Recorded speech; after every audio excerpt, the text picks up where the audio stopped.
watch your lid, just double click. It's the Big Daddy G Show. Daddy G Show. Daddy G Show. Now type it in, take it in. Where do I begin? He's really funny and he's not really thin. It's the Big Daddy G Show. G Show. Big Daddy G Show. G Show. He's a funny guy, I'm not gonna lie. He once made me laugh out both my eyes. It's the Big Daddy G Show, G Show. It's the Daddy G Show, G Show. Yeah, now let's go. Now boy, what you know? Man, he made me laugh so hard I hit the flow. It's the Big Daddy G Show, G Show. It's the Daddy G Show, G Show. It's the Big Daddy G Show. Yeah, it's the Big Daddy G Show.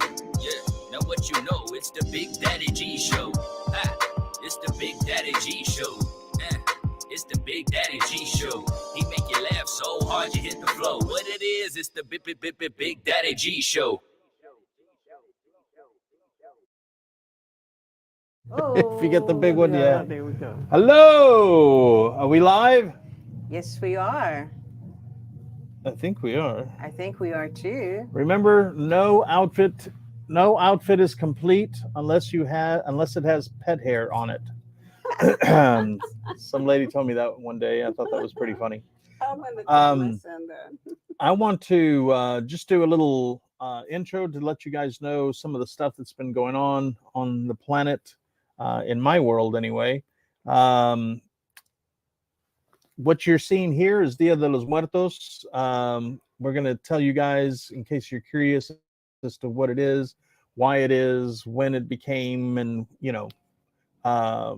Peggy and Ermelinda is here to tell you guys about that. A couple of things I wanted to mention first, Tyrone, is I had to go into the hospital. Where am I? Here? Yes, right there. Here. I had to go into the hospital about a week ago because I got something called shingles. And I had never heard, I'd heard about it, but I had no idea what it was. I figured it was just another, way for the pharmaceutical companies to make money off of us. And I'm not sure exactly what the age is. I believe it's 50 and over, but you might want to check, Google it, and find out. They could not diagnose it at the hospital. They had no idea what I had. They were really concerned, but 4 days later, I'm still suffering from this stuff in the hospital. And thank you to one of my sons, Jeremy, and his wife, Donna, were there by my side and helped me. I don't know what I would have done if they and Tyrone, of course, weren't by my side to help me. Donna, who is my brand new daughter-in-law, not even a month, I think. Daughter-in-law was a real trooper, and so she's welcomed in the family now. But folks, if you've never heard of the shingles, please Google the age that you should get a shot. Tyrone, if you can Google the age and then have somebody come in and tell us what age you should start taking it, the shingle shot. I think it's only one shot. Folks, it's worth it. The pain that you will get is the pain that I got, which I don't even wish on my ex, any of my exes. That's yeah. That's how painful this thing is, that I don't even wish it on my worst enemies, which I don't really have any worst enemies, but you know what I mean? Dude, get it checked, go get your shot. You don't want to go through this. It's horrible. It is a horrible, horrible thing to go through. So please look into it. It's not contagious. But if you get it, you will wish you hadn't. So yeah. Another thing I wanted to bring up, I went to a hospital. It used to be called Brackenridge, and now they gave it a new name now. I'm not sure what the name is, but they're right off of I-35 and I guess like 38th Street or something like that, somewhere along there. Right. 15th Street. Okay, so 15th I-35 area. There's a hospital, used to be called Brackenridge, but now it's called something else. So I went in there and I looked really bad. And so they thought when I walked in there that I didn't have any money or I didn't have insurance or anything. So they told me that there would be an 8-hour wait, for me to see a doctor. Okay. 8-hour wait. There were people in the waiting room that had been waiting there for 5, 6, and 7 hours to see a doctor. Now, I know for a fact that the city of Austin gives these hospitals breaks if they see people that don't have insurance or don't have money to pay for their treatment. City of Austin, you need to get on that hospital because they had plenty of rooms, they had plenty of beds. They're just doing it so that the people will go somewhere else and not to that hospital. So City of Austin, people that work for the City of Austin, you all need to get on that. I ended up going to this hospital because I got so mad because they said that or they did that. I went to a place called St. David's Healthcare on South 1st Street and Ben White area. It's a huge hospital and they're awesome, awesome people. They took awesome care of me. Teresa, who was the night nurse, was awesome. All my doctors were awesome. Everybody kept me well informed. They even did extra tests, on me that they didn't have to do. Of course, they found out I was paying with a credit card, so they knew I was paying. So they took care of me super, super good. So please, City of Austin, look into why that old hospital that used to be called Brackenridge is not taking care of the citizens. We are the public. Whenever you say this is a public building, that means that you own it. That means that you that are watching this TV right now own that building. So if we're giving Brackenridge Hospital, what used to be called Brackenridge, if we're giving them breaks, tax breaks or whatever kind of breaks so that they help the citizens, and they're not doing it, then we need to get rid of those people and we need to replace them with people with hearts. So please, somebody in the City of Austin, look into that, because that's just not right. Having people out there crying in their waiting room just because they don't want to dirty up one of their rooms. No, that's not right. Let's see. This Saturday, Tyrone, can you look up Rob's Marketplace this coming Saturday? Our friend Rob, he's in our crew. He's about 9 feet tall. He's doing a marketplace thing this Saturday, and it happens every Saturday, or not. I'm sorry, not every Saturday. One Saturday usually a month. I think he's trying to see if he can do it more often, but for right now, that's what we got, one day a month. But it's a Saturday, and this coming Saturday, and I believe it starts at 10 o'clock. And Tyrone will probably find a flyer for you on Google. I knew I saw one on Facebook earlier, but I couldn't see the date on there, Rob. So you got to take better pictures, Rob. I couldn't find the date on there to mention it, but I'm sure Mr. Tyrone will get on that in a second. What else? Today, I've been talking about my kittens, and I've been wanting to bring them into this station. It's just things have been going on, and I haven't been able to. Well, they're not really kittens anymore. Now they're like 6 or 7 months old, but to me, they're still kittens. So they come in at night, even though they're feral. I still bring them in at night because they're still babies to me, and they're still having to learn how to to survive at night, because I live out in the middle of nowhere. I'm the woods. I'm in the middle of nowhere. I'm telling you, there's coyotes, there's bobcats, there's raccoons, there's skunks, there's possums, there's snakes, there's hawks. I mean, anything and everything you can imagine out there, they're out there. So that's why I bring them in at night. Did you find a flyer for the marketplace by any chance? They're troubleshooting the computer. Oh, okay. We're troubleshooting the computer, so we can't do that. So it's October 28th This Saturday is the North Loop pop-up shop, Okay. and then Well, let me repeat it. October 28th, North Loop pop-up North Loop pop-up chart shop. shop. Yeah. Okay. And then for shingles, you should be at least age 50 to be able to get 2 doses. This is according to the CDC. Okay. So age 50, you be able to get 2 doses according to the CDC. All right. So that's why you need to tell me slowly so I can remember. I can't wait till you get to be my age, and then I'm gonna come give you shit. $110 at HEB? Yeah. Okay. That's for 2 shots. For 2 shots? I got mine there. Dude, get them. If you're not getting them, if you haven't gotten them, get them. Tyrone, oh, they're troubleshooting. Hey, maybe I can show them the pictures of the bunnies because they're my bunnies. Well, he's my bunny now. He doesn't know it yet, but can we do a close-up turn? Which one do you want? Which camera do you want to do a close-up of? So today, I was looking out my dining room window and I was having lunch, or I think it's lunch, yeah. And I see one of the kittens had a something in its mouth, and I thought that it was a squirrel. And I'm not a big fan of squirrels because they eat baby birds. So if you didn't know, squirrels eat baby birds, they eat baby birds.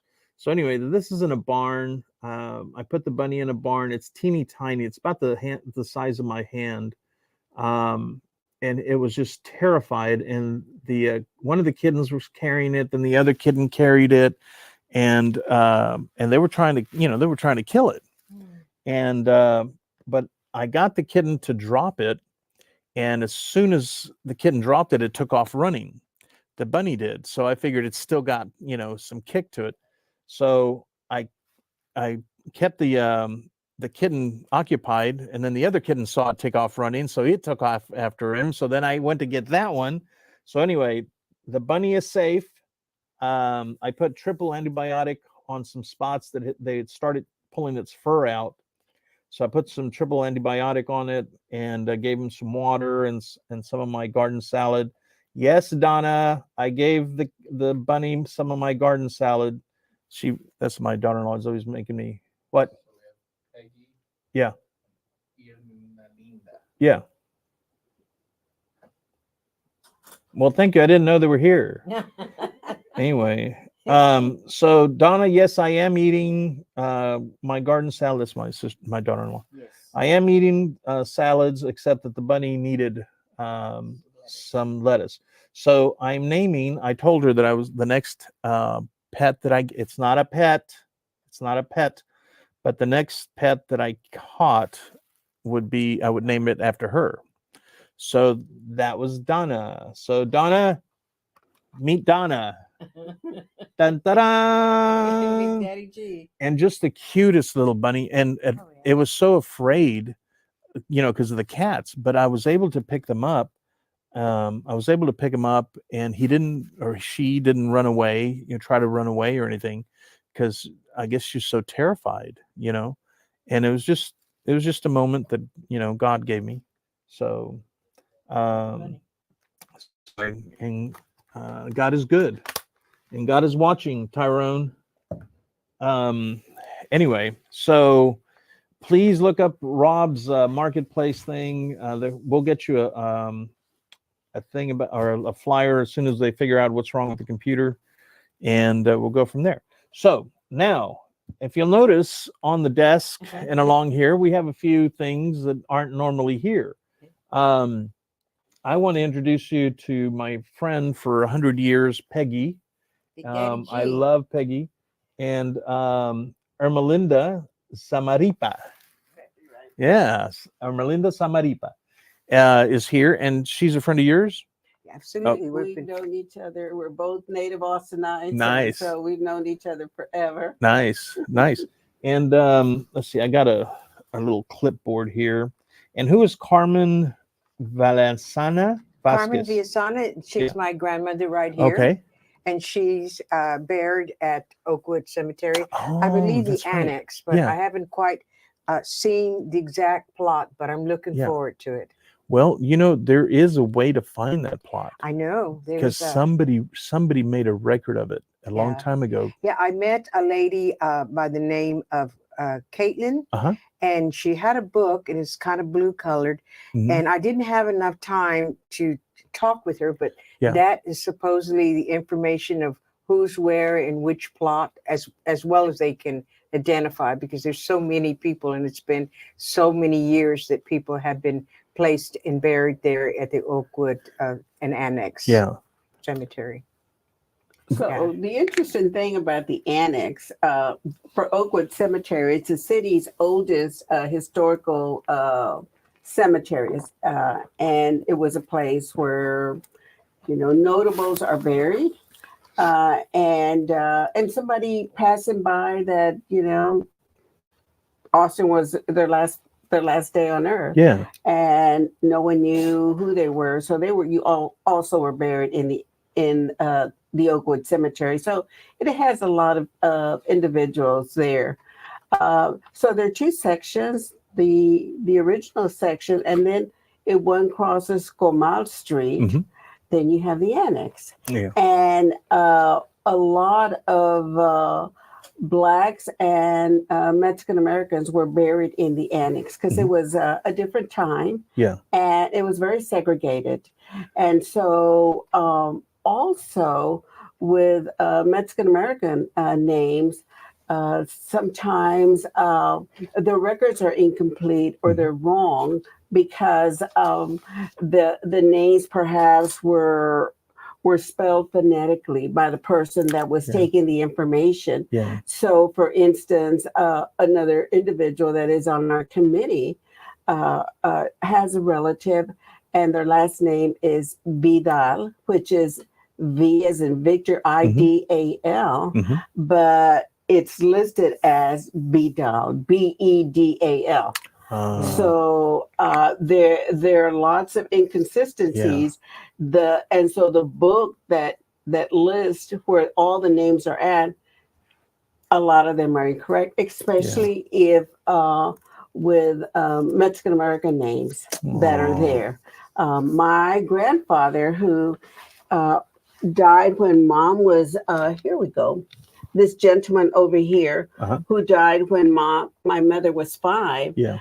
His name is misspelled in the tombstone. Oh, wow. Yes. Can I see the picture? Okay. Let me hold this picture so we can This get a is, good shot of my it. And then maternal- we'll get your grandma in a minute, or your mom in a minute. That's fine.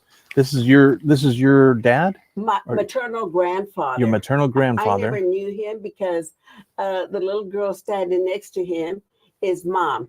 Okay. Josefina Moreno Samarripa. Oh, it's your mom. My mother. Wow. And so he died when she was 5. Well, which one is your mom? This one or That's this one? Mom. This is mom That's standing up here. Mom. And the other one, the Aw. baby, is Pete Moreno. And so all of them are no longer with us. But Ignacio Moreno, the dad, is buried in the segregated section of Oakwood Cemetery, Yeah. as are the patriarch of the Limon family. I'm not sure if you're familiar with the Limon family, but there are thousands of us that are Limones here in Austin. And so they trace their roots back to Jose Limon. And Jose Limon is buried a few feet away from my maternal grandfather. And so and there are plots there that don't have any identification, any markers. So sometimes people don't know. So there's not a marker and the records are incorrect. Right.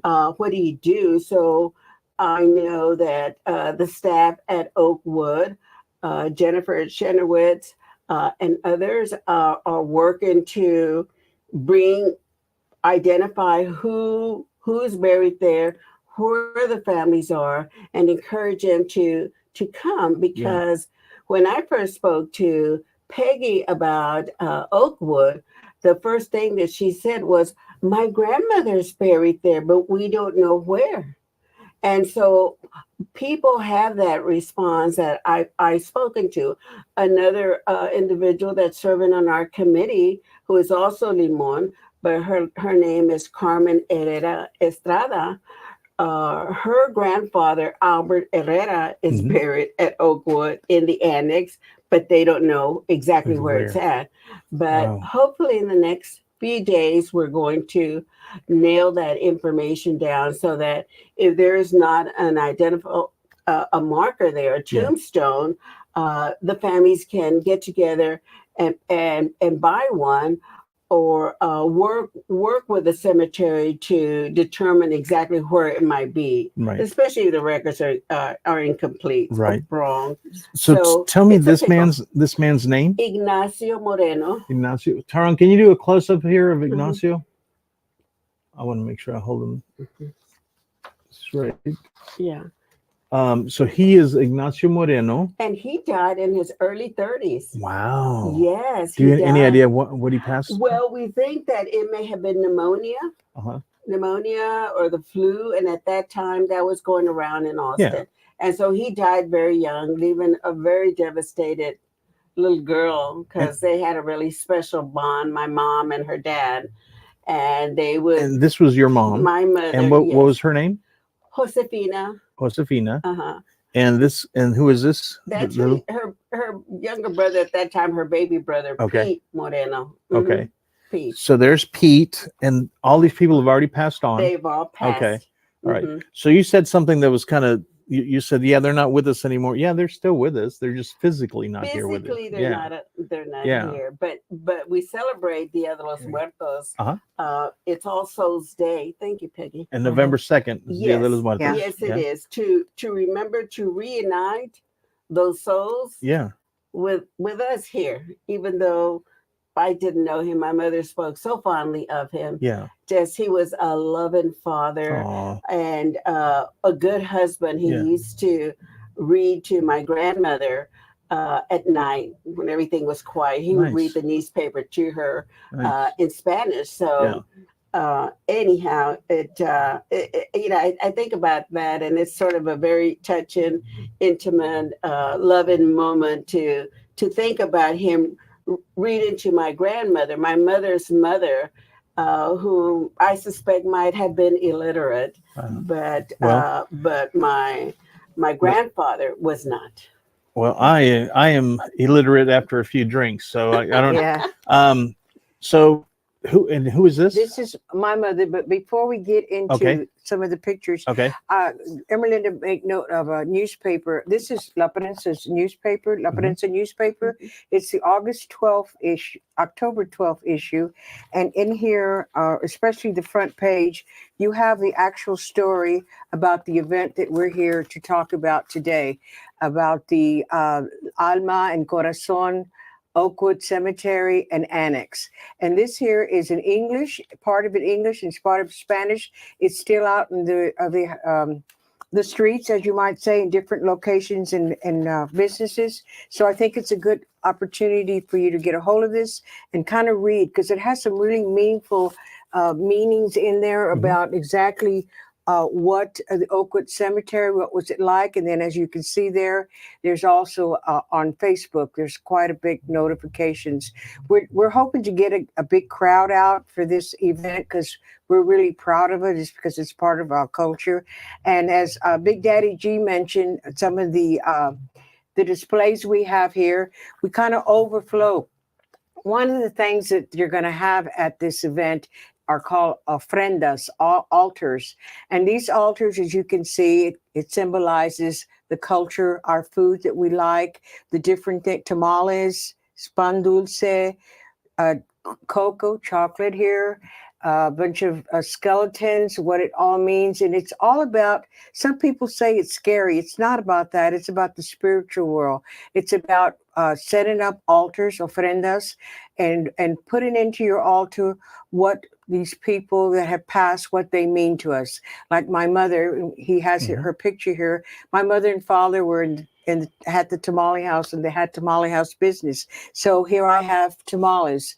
My father was very good at sweets, and he loved pan dulce. And of course, Our Lady of Guadalupe, went to Our Lady of Guadalupe Church. So different things are that I would put on this altar, and that altar symbolizes who these people were to us and what they like and how we like to get, like we're going to get around the cemetery and bring our families and our children and talk about who these people were. It's kind of like Paul Saldana says, if you don't know where you came from, you don't know where you're going. So it's very important for us to know our traditions, our cultures, our family, and what they meant to us and how we all loved each other.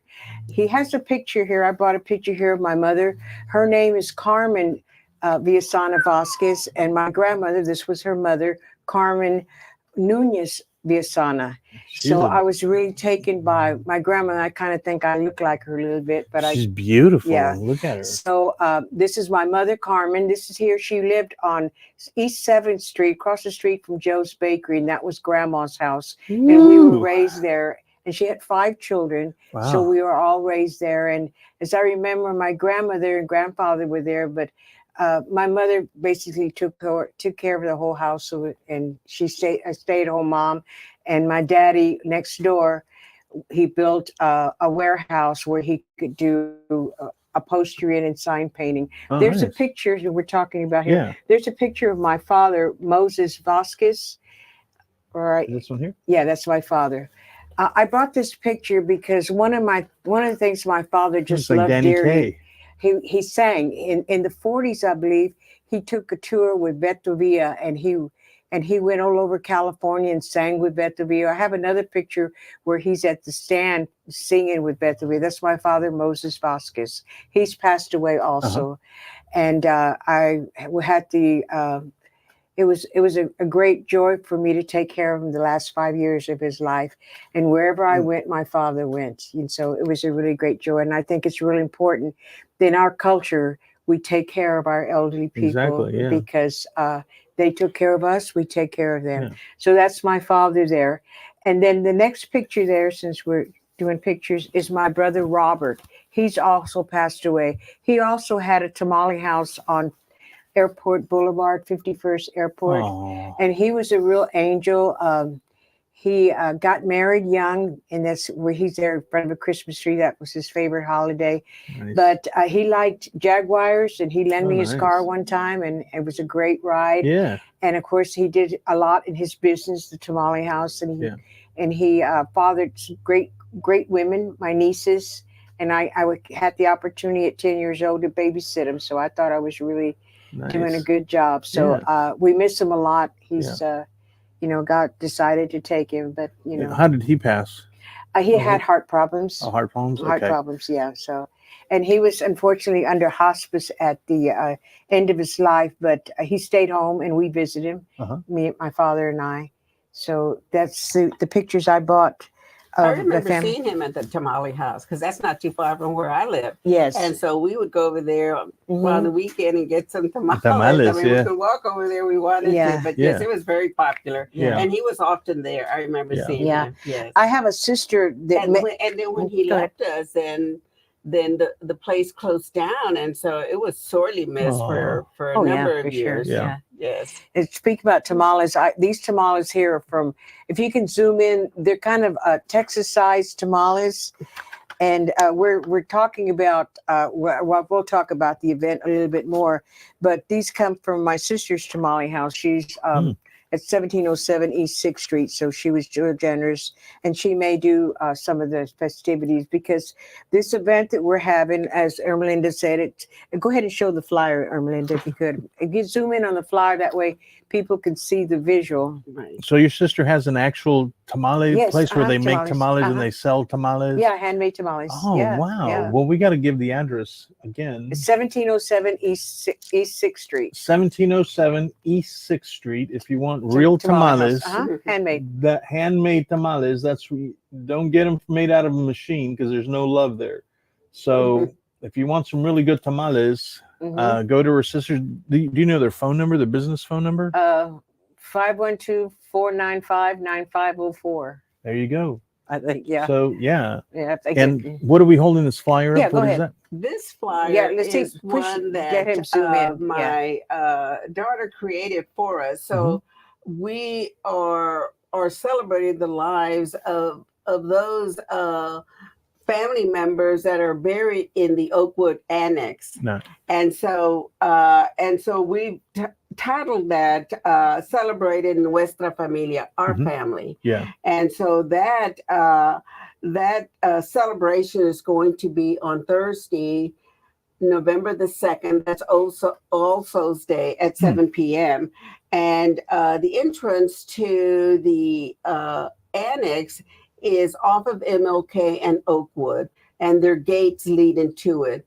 The gate leading to the annex is on the east side of Comal. The gate leading to the main area of Oakwood is on the west side. And so that's how one will be able to tell where we're going to be. So we are going to meet at the gate at 7 p.m.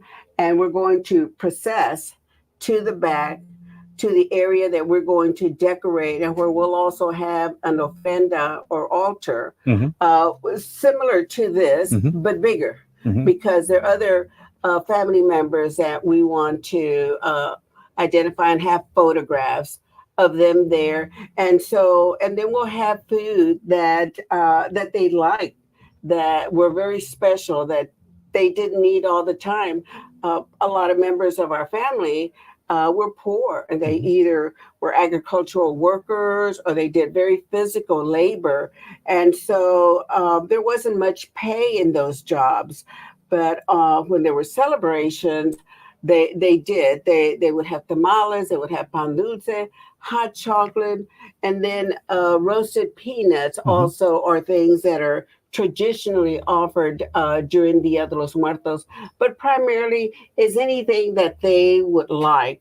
For instance, my mother, the little girl that was in that photograph with my grandfather, my mother loved hamburgers. Oh, nice. Dan's hamburgers, yeah. Yes. Yeah. So we would frequently buy Dan's burgers, and even in her late year, boy, we'd all be sitting on the table. We'd pull her up in her wheelchair, and she'd be munching on her burger and fries. Nice. And then she was losing weight as her time came near, but her little hand would just reach out, and if you sitting next to her, she would pull your hamburger. Oh, because she wanted yours too. That little hand would come out that arm, and so we'd look. We all just thought it was, kind of delightful that she would do that, because she wanted everything. But that is also a cause of being deprived as a child, growing up very, very poor, and not having food, not having that security. There was a lot of insecurity back then. It was a different time. There were no really opportunities for our family. And I'm thankful, but Peggy's family has always had businesses. They were business minded, and they were successful in their businesses. Our family was different, so it wasn't until my mom, their greatest goal, my parents, was for us to finish high school. That was it, because my father got out of school when he was in the 3rd grade. He had to work, and my mother was pushed out in middle school, junior high school. And so she went to work at a very young age, and lost the fingers of her right hand in an industrial accident. Wow. But she had to learn to do everything with her left hand. She was really an amazing woman. And here she is. This is Mom. She married my father when she was still a teenager. They all married young. And so here is Mom, and here is Dad right there. Yeah. He died when she was 36, and had all those kids to raise single-handedly. Wow. Yes. Thank goodness for the federal government, because Social Security, she had 14, kept us afloat. Yeah. Wow. That was, huh? That's what we lived on. And what was his name? Guillermo. Yes, Samaripa. Okay. And Josefina Moreno Samaripa. Okay. Yes. So, I may want to add to the flyer that she's showing, and Ermelinda was, we had a discussion, and before I knew it, I was part of the committee, or I like to think I'm part of the committee. And what I found out about this event, there is the Oakwood Cemetery, as it's called, and it's Oakwood Cemetery and Annex. And as Ermelinda said, the annex were mostly the Blacks and the Mexican American people. And the Oakwood Cemetery, which is the large front area on the access road, was basically the Anglo population. The prosperous. And I remember reading, I think in this newspaper from La Prensa, that they weren't given a choice when like a Mexican American person died.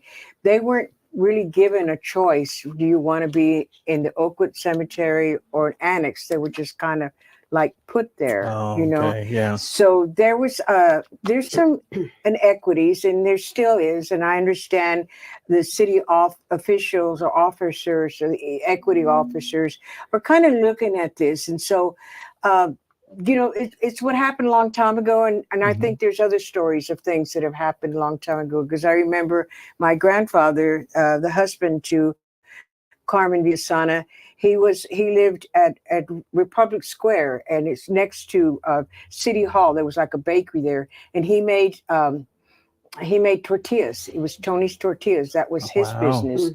And he was told that he had to move. And he says, well, I'm very happy here. Why do I have to move? And then he was told, well, you're not going to be giving a license to put electricity in your establishment, in your residence. So you need to move. So that's kind of the things, the inequities that used to happen in those days. And so he moved to 7th Street, 7th and Lydia, and he opened a tortilla factory there. So those are some of the inequalities and injustices that our people had to endure. And I think this situation here of Oakwood, and I want to also commend Jennifer. She's brought Ermelinda in. Ermelinda's brought me in. In other words, let's get together and let's celebrate this cemetery, Oakwood Cemetery, 1837. It has a lot of history. And I think like there's 26 acres here and 15 acres over here. And there's a small chapel, and 5 feet away is the annex where to the east, as Ermelinda says, where the Mexican Americans and Blacks were. I see this event as Alma and Corazon de Oakwood Cemetery and Annex. I see this as a way of coming together. The event starts at 5:30 to 8:30. The chapel will have an event at 5:30, and then the annex will have an event also. And I see them as both having the events at the same time, and people sharing with this part of it and people sharing over there. We're going to have tamales. We're going to have pan dulce. We're going to have cocoa. We're going to have marigolds. We're going to have hot chocolate. We're going to have hopefully face painting. We're working on that. People get their face painted and get a real sense on what Dia de Muerto is, Day of the Dead. And I see this as an opportunity of everybody coming together. It's unfortunate that there were some inequalities, inequities, social, you know, just things weren't right. It wasn't right. But I think that by doing stuff like this in our community, I think it's a way of bringing closure and bringing everyone together, because we're all in this together. We're all part of beautiful Austin. I mean, I guess the Mexican American community, let's see, 318,016, whites 477,000, Asian Americans 79, Blacks 72. We all make up what Austin is today, and we all have something to contribute. So I think this is a good opportunity. I want to see 300 or 400 people come to this event and find out. I'm dying to find out where my grandmother's buried. You know, I just feel like I remember when I first learned how to drive, I drove over there and I looked and looked. I didn't know who to talk to, but I didn't find her. My sister Diane says that she and her husband have gone to the cemetery and they found Carmen. I'd like to say I found her. This is a picture of her when she was 13. She went to San Marcos Academy, And I beautiful. believe shortly after 13, 14, she was married. Yeah. And back in those days, one of the beautiful things that women could do was have children. You know, they had. Now we talk about, oh, somebody had 19 children or 14 children. I don't know how many times my grandmother was pregnant, and of course she miscarried some of the times. But I know that that one of the most remarkable things that women could do then, and they can still do then, is have children. Mm-hmm. They could give birth. God made them to have birth. Yeah. And if a woman passed by having childbirth, she was considered a warrior. Wow. Because that's what her job was, and she gave her life in order to have a child. Wow. And that was my Aunt Betty. And we loved my Aunt Betty dearly. She stayed with us for a long time. So we try to keep, and I think everybody's family, we all try to get together, and this is a good opportunity. There's going to be chairs there's going to be music, there's going to be food, there's going to be face painting, hopefully. And it's a good opportunity to maybe find my grandmother's grave, sit there and be there, and knowing that she's there, you know. Right. And one of this is a tradition that basically happens in Mexico, in which they on all Souls Days, All Saint Days, they get together and go to the grave, and they bring their families together, especially the young ones, because they want to tell the young one who their Uncle Pete was and who their Tio Amadeo or whoever. They want to tell them who their ancestors were, for they can get pride in what they are and who they are. Exactly. Yeah. So I think that's one of the biggest things this Dia de los Muertos can bring. And you can see there's a lot of different things. I've kind of decorated Big Daddy G's. I didn't have enough room, so I kind of overflow.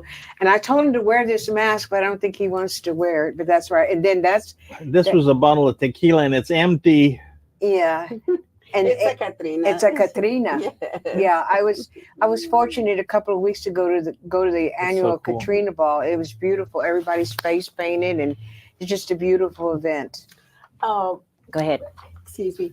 My grandmother and my grandfather also lived downtown. They lived at 6th and Congress, and there were a lot of Mexicanos that lived in that neighborhood. It was very common for them to reside. That was a neighborhood. Our Lady of Guadalupe Church, Catholics, was right there, and so that was a really big community.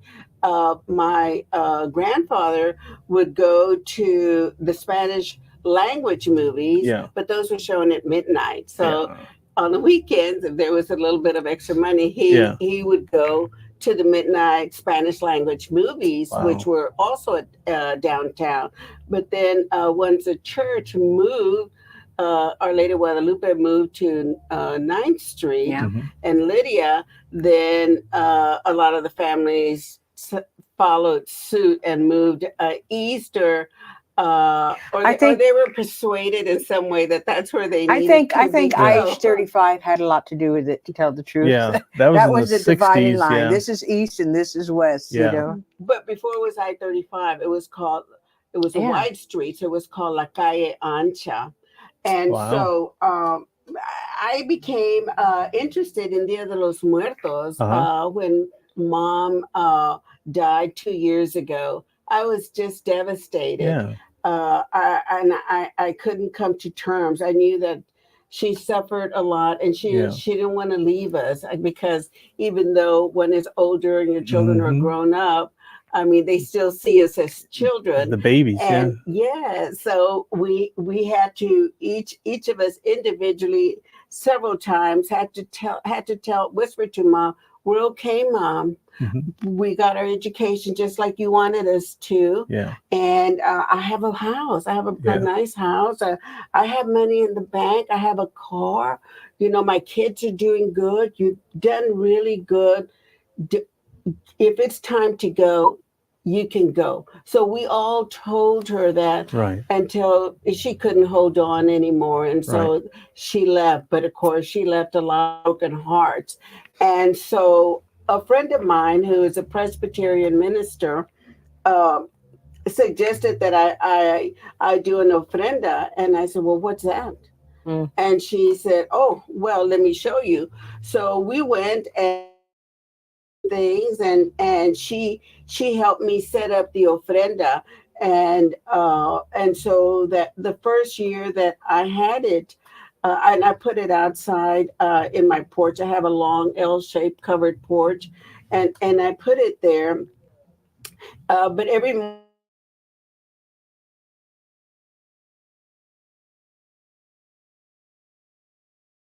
my aunt and uncle, he was my dad's oldest brother, and he raised him because his parents died. His father died when he was an infant, and his mother died when he was young. So the older brother took the children and raised them, and so I considered them my grandparents.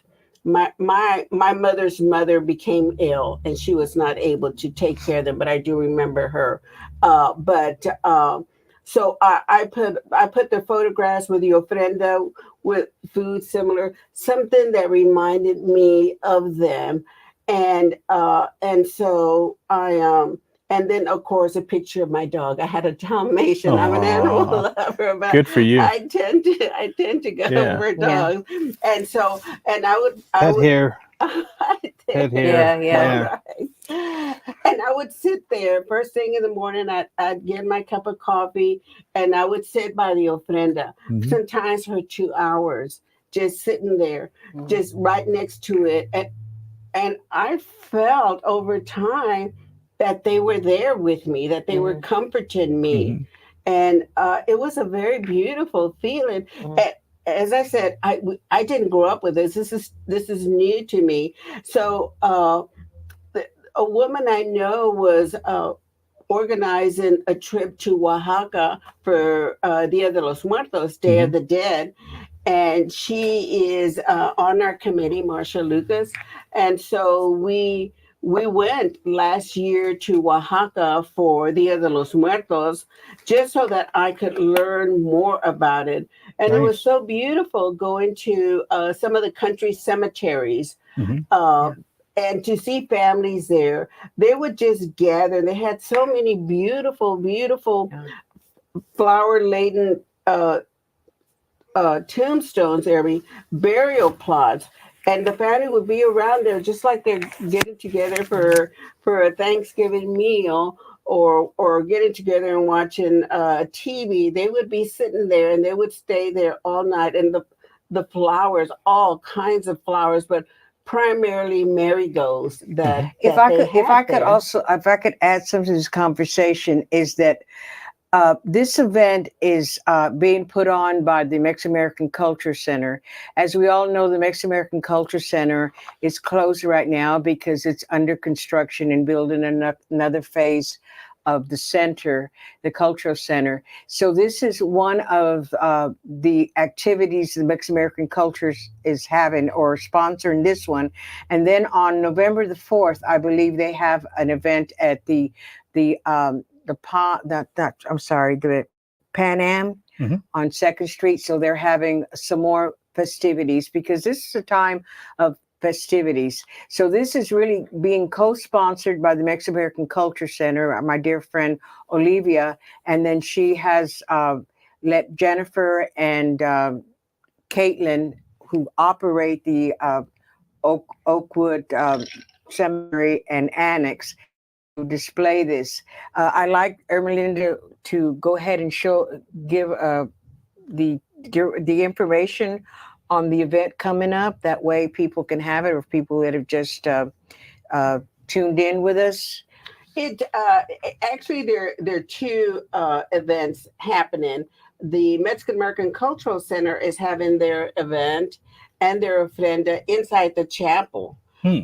And so that their theme is what is it? Alma y Corazón. Alma y Corazón. That's what it is, and it's a beautiful thought to it.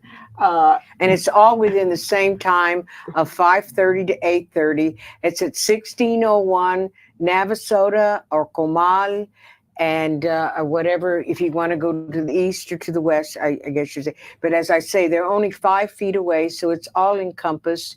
We'll have a lot of food, activities, and I believe also they'll be having someone speak on what Dia de los Muertos is about. Someone, I believe, that wrote a book about Dia de los Muertos. There'll be some educational literature out there about exactly this event. And along with that, we'll have the festivities. We'll actually be on cemetery land in which we can visit our deceased relatives. So it's a good opportunity to bring children and your family in order to, and if you have just an idea, I know that I found out that my grandmother was there, and I spoke to a great aunt in Colorado, and she said that my great grandfather, Alfredo Villasana, he's also there. That was her father-in-law. That was my grandfather, Antonio Villasana's father, Alfredo. And he came from Mexico and brought his 6 children. And they settled at 7th and Lydia. So everything's kind of, our whole family was there. And he had a tortilla factory. My parents had tamale houses. My brother did electrician. So we all kind of ventured out in the areas that we wanted to, and my sister in the newspaper. So we all kind of ventured out. But this is a great opportunity for the East Austin, the whole community of Austin, to come together and learn something about where they came from, their ancestors, and where they're buried. And if it's an opportunity to maybe put a tombstone, even late, but put one, and to really find out, who that person was. Like, I have some stories, and Melinda has many stories of her family, but not everybody's family talked and shared what was going on. I know, like, my great grandfather, Alfredo Villasana, he said that when he left Mexico, Pancho Villa can take my land, but he can't take my money. And there's a story, there's the poster for the event, and there's a story about how my grandfather dug around his house and put his money, because he was going to come to America with his money, because I guess they would take it away. And we have some relatives out in Dallas that are genealogists, and they went to Mexico to look for the money, but they didn't find it. I guess it wasn't for them. But just stories that were told by my ancestors, like my mother, that maybe they didn't tell us enough stories about who we were, who was our relatives. It's important to share those stories. Yes, it really absolutely. is, because they need to know about the history. So while the Mexican American Cultural Center is going to have primarily their event at the chapel, ours will be across the street in the annex outside where some of the burial grounds are at. And so we're going to decorate them with marigolds and solar lights. We'll have altars. Candles, we'll have an altar. And then we'll have 2 altars. We'll have table with food there also, and some chairs for people that have trouble navigating. But we named the one on the annex differently, Nuestra Familia, because it's our family that's buried there. That is a connection that we have to them. We will have a musician. We'll process from the gates of the annex to the back. Our musician is Jorge Tamayo. And we're going to be following him to the area. That's beautiful. Nice. Yeah, that's my Facebook page. Yeah, that's really nice. Well, that's why I'm trying to get a face painter. That way, like I told you, I just needed some decorations around the eyes. They just do the eyes. That's really nice. But it's like along the lines of Katrina. They're all face painted. It's part of the tradition. You just do the cheeks and the eyes and stuff. Well, what I'd like to, we're going to have to wrap it up in a second, what I'd like to bring up, and I've mentioned this to Tyrone many times and to other friends, that